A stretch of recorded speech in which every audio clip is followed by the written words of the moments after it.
네, 안녕하세요. 이슬이 전문가입니다. 네, 오늘은 모아텍이라는 종목을 문의를 주셨습니다. 이 종목 최근에 이제 단기적으로 굉장히 좀 크게 상승을 했었죠. 그래서 이제 관심이 있으신 분들이나 혹시라도 좀 보유를 하고 계신 분들은 네, 또 영상 끝까지 시청 부탁드리겠습니다. 네, 일단 문의 내용 한번 보도록 할 텐데요. 7월 20일에 종가 부근 9,130원의 비중 18%, 22일에 못 팔아서 지금 하락하고 있어서 고민입니다. 라고 네, 문의를 남겨주셨습니다. 아마 이때 부근에서 매수를 하셔서 이제 22일 이틀 뒤에 이제 상승이 나왔는데 이때 이제 대응을 못 하신 것 같아요. 그래서 오늘 이제 또 갭 하락을 하고 있기 때문에 좀 고민이 많으신 것 같습니다.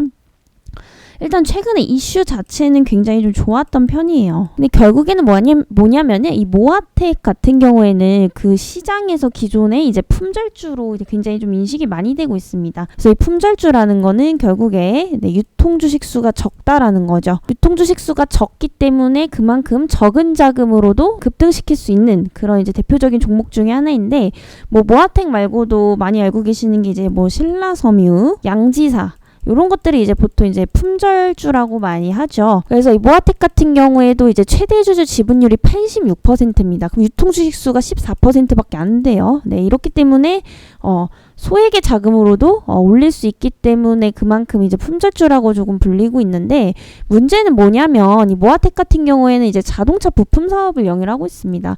그래서 과거에 이제 그 AFS 시스템을 현대차 제네시스나 이쪽에 이제 좀 공급을 많이 했었는데요. 문제는 뭐냐면 이거 갖고 지금 성장을 못하고 있다라는 거예요. 그래서 최근에 오른 이유도 결국에는 일시적인 테마성으로 인해서 이제 상승을 했습니다. 그래서 최근에 현대차에서 UAM 사업을 확대를 할 것으로 예상이 되고 있죠. 그래서 뭐 많이 알고 계신 이제 롤스로이스와 이제 협약을 하고 있는 상황인데, 이 도심항공 모빌리티 쪽은 제가 이전 영상에서도 누누이 말씀드렸습니다.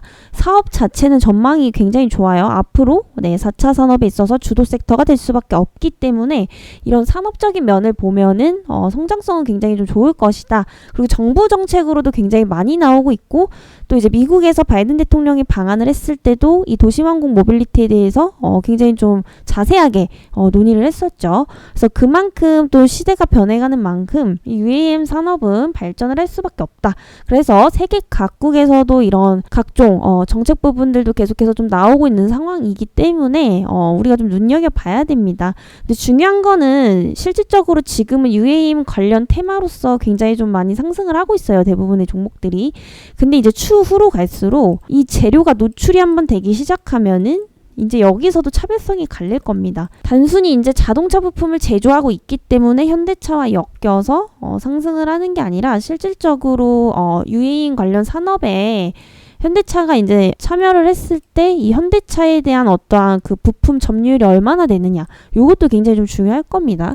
근데 이제 모아텍 같은 경우에 사실 그 사업 부분에 있어서는 그렇게 뭐 수익성이 좋다고 볼 수는 없을 것 같아요. 일단 그 스태핑 모터를 이제 제조를 하고 있는 기업인데, 이 스태핑 모터 같은 경우에는 이 동사의 매출의 90% 이상을 차지를 하고 있습니다. 그만큼 굉장히 중요한 거고요. 문제는 뭐냐면 이 모터 사업 부분이 사실 그렇게 성장성이 좋은 쪽은 아닙니다. 그러니까 수익성이 굉장히 좀 낮아요. 거의 뭐 인건비로 많이 나가는 부분도 있죠. 아무래도 좀 노동 집약적인 특성을 좀 지니고 있기 때문에. 그래서 예전에 이제 삼성전기 쪽에서도 이 모터 사업을 다 접었었습니다. 수익성이 너무 안 좋기 때문에. 사실 이 스태핑 모터가 지금 90%를 차지하고 있는 만큼 여기에 의존도가 굉장히 높은 건데, 이걸 갖고 지금 수익을 낼 수가 있느냐 꾸준히, 이런 부분들을 봤을 때 여전히 좀 어렵지 않을까라는 판단이에요. 그래서 실적을 한번 볼 텐데요.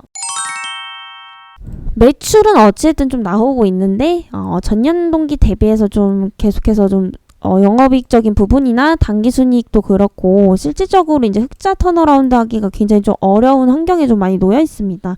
그래서 연간으로 한번 보게 되면은 여전히 3년 연속 영업이익 적자이고요.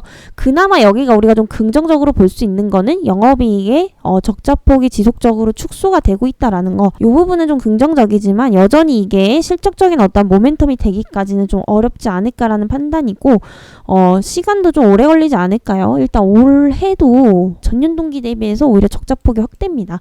물론 2분기, 3분기 실적은 우리가 지켜봐야겠지만 여전히 1분기까지만 봤을 때도 수익성이 그렇게 좋지 않다라는 거죠. 그래서 영업이익률, 순이익률 전부 다 지금 마이너스대를 지속적으로 좀 기록을 하고 있고요. 다행인 거는 뭐 자본 유보율 자체는 좀 나쁘지가 않은데 중요한 건 기업은 영업이익, 순이익이 나야 됩니다. 그래야지 성장을 할 수가 있어요. 매출액이 오르는 것도 중요하지만은 결론적으로 기업이 돈을 벌어야지 사업에 대한 성장을 할 자금이 생기고 그에 따라서 기업은 꾸준하게 성장을 할 수가 있는 거죠. 그래서 대표적인 기업인 게 바로 삼성전자가 있습니다. 삼성전자도 오랫동안 이제 주가가 굉장히 좀 크게 올랐었죠. 그래서 대부분 이제 꾸준히 우상향하는 종목들 보면 공통점이 바로 꾸준한 성장세라는 겁니다. 그래서 모아텍 같은 경우에 누가 봐도 이번에 단순히 유해임 관련 어떠한 테마성으로 좀 상승을 했다라고 보시면 되겠고요. 또 한 가지는 이제 모아데이터. 이 종목이 최근에 또 이제 무상증자를 진행을 합니다. 최근에 이제 무상증자가 하나의 테마로 형성이 되면서 급등을 많이 하고 있죠. 그래서 이 종목도 지금 시총이 400억이 안 되는 굉장히 좀 작은 기업입니다. 근데 최근에 이제 무상증자 권리락 효과로 인해서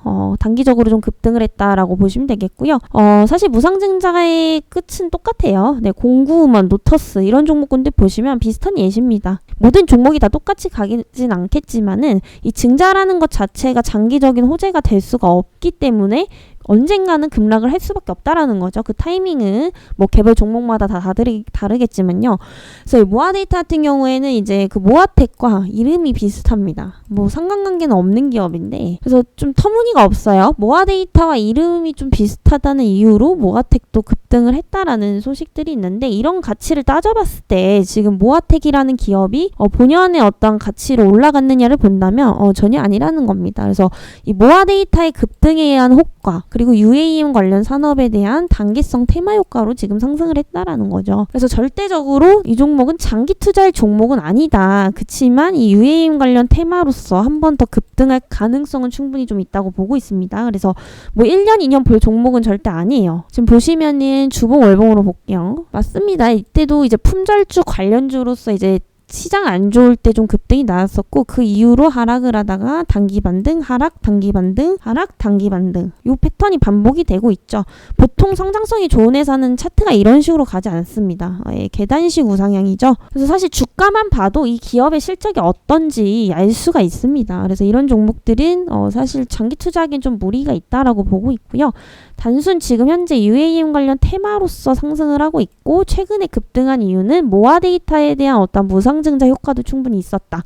그래서 오늘 그 모아데이터가 급락이 나오고 있기 때문에 그 영향을 좀 제대로 받고 있는 것 같습니다. 그래서 여기서 노려볼 거는 무증 효과가 아니고요. UAM 관련 테마로서 한 차례 더 상승할 수 있다라는 거. 그치만 우리는 항상 리스크 방어를 하셔야 된다라는 겁니다. 그래서 요날 이제 종가에 매수를 하셨어요. 못 파셨죠. 지금은 어쨌든 본절 밑으로 내려왔는데 일단 종목 자체가 안정성 있는 종목은 아니기 때문에 절반 정도는 조금 대응을 하셔도 좋을 것 같습니다. 어떻게 될지 몰라요.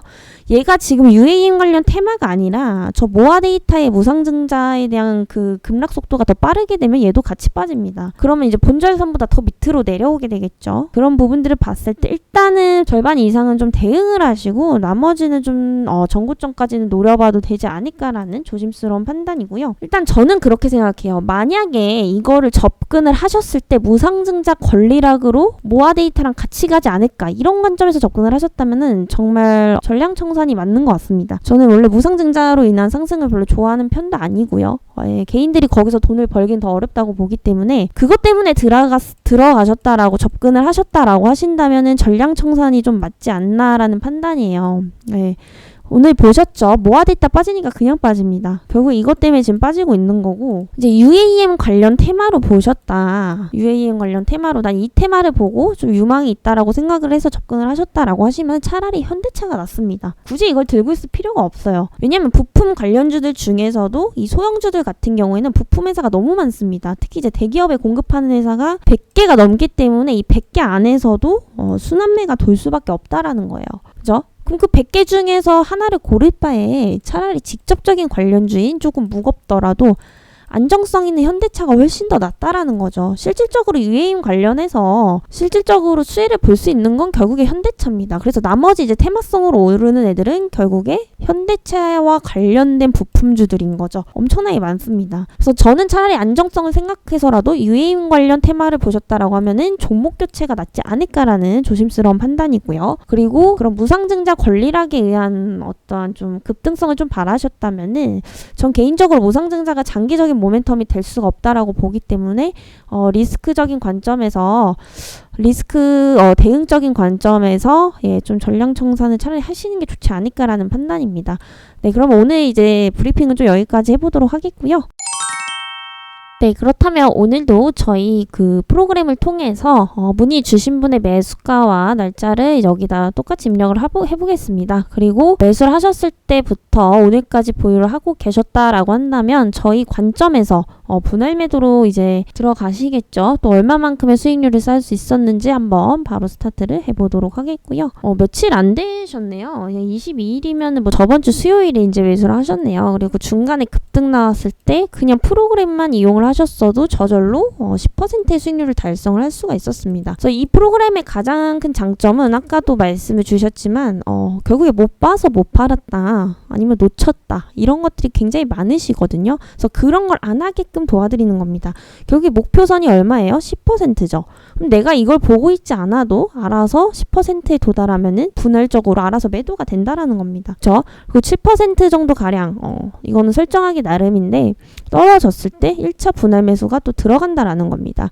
이러면은 하락을 한다고 하더라도 항상 눈이 전에 영상에서도 보셔도 아시겠지만은 반등이 나올 때 반드시 빠져나올 수가 있다라는 거예요. 이런 식으로 리스크 방어를 하셔야 된다라는 거고, 저는 아까 종목의 어떤 기업 가치 관점으로 좀 말씀을 드렸지만은 아무리 뭐 단기성 종목이든 장기성 종목이든 간에 결국에는 전략이 없으면 무용지물이다. 이렇게 좀 말씀드리고 싶습니다. 그래서 이 종목 같은 경우에도 사실 뭐 단기적인 테마가 있으니까 상승을 한 겁니다. 근데 뭐예요?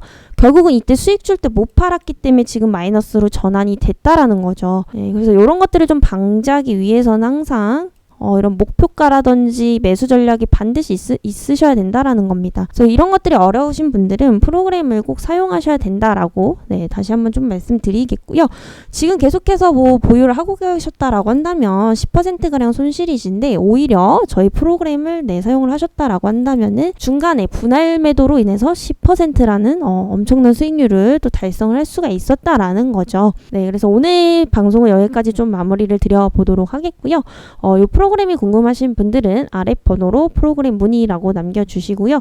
추가적인 어떤 종목 브리핑이 필요하신 분들은 종목명, 매수가, 비중 적어서 문자로 남겨주시면 되겠습니다.